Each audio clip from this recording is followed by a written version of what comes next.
Hi guys, welcome back to my channel. ఈరోజు నేను మీకు చెప్పాలనుకున్న టాపిక్ ఏంటంటే దీపావళి విశిష్టత ఏంటి, అసలు ఆ రోజు దీపాలను ఎందుకు వెలిగించాలనే టాపిక్ని నేను మీకు ఈరోజు షేర్ చేసుకోబోతున్నాను. ఇప్పటి వరకు మన ఛానల్ని ఎవరైనా సబ్స్క్రైబ్ చేసుకొని వాళ్ళు ఉంటే వెంటనే సబ్స్క్రైబ్ చేసుకోండి. హిందూ మతంలో అత్యంత ముఖ్యమైన పండుగల్లో దీపావళి ఒకటి.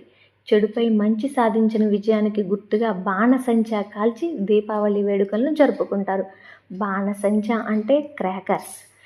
భూదేవి వరాహస్వామికి అసుర సమయంలో అంటే సాయంత్రం సమయంలో జన్మించాడు నరకాసురుడు. శ్రీహరి చేతిలో చావులేని విధంగా తన తల్లి చేతిలోనే మరణించేలా వరం పొందుతాడు. ఈ వరగర్వంతో ముల్లోకాలను పట్టి పీడించాడు. నరకాసురుడు బాధలు భరించలేని దేవతలు, మునులు, గంధర్వులు శ్రీహరికి తమ గోడు వెళ్ళబోసుకున్నారు.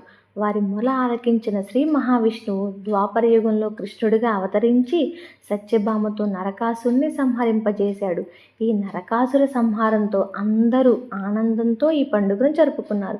చతుర్దశి నాడు నరకుడు మరణించగా ఆ తరువాత రోజు దీపాలు వెలిగించి సంబరాలు జరుపుకుంటూ ఉన్నారు.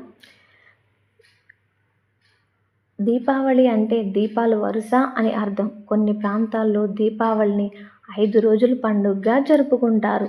ఈ దీపావళి అశ్వయుజ బహుళ త్రయోదశితో ప్రారంభమై కార్తీక శుద్ధ విదయ భగని హస్త భోజనంతో ముగుస్తుంది. అశ్వయుజ అమావాస్య రోజునే దీపావళి పండుగ. ఈ సమయంలో ఇంటిని శుభ్రం చేసి రకరకాల పిండి వంటలు తయారు చేస్తారు. సంధ్యా సమయంలో గోగు కర్రలకు గుడ్డ పీలికతో కాగడాలు కట్టి వెలిగించి గుమ్మాల్లో నేల మీద కొడుతూ దిబ్బి దిబ్బి దీపావళి మళ్ళీ వచ్చే నాగుల చవితి, పుట్ట మీద జొన్న కర్ర పుట్టుకు దెబ్బ అని పాడతారు.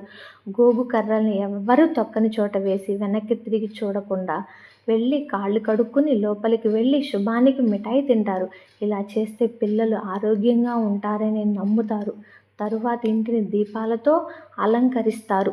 అమృతం కోసం దేవతలు క్షీరసాగరాన్ని మదించినప్పుడు ధనత్రయోదశి రోజునే లక్ష్మీదేవి ఉద్భవించినట్టు పురాణాలు పేర్కొంటున్నాయి.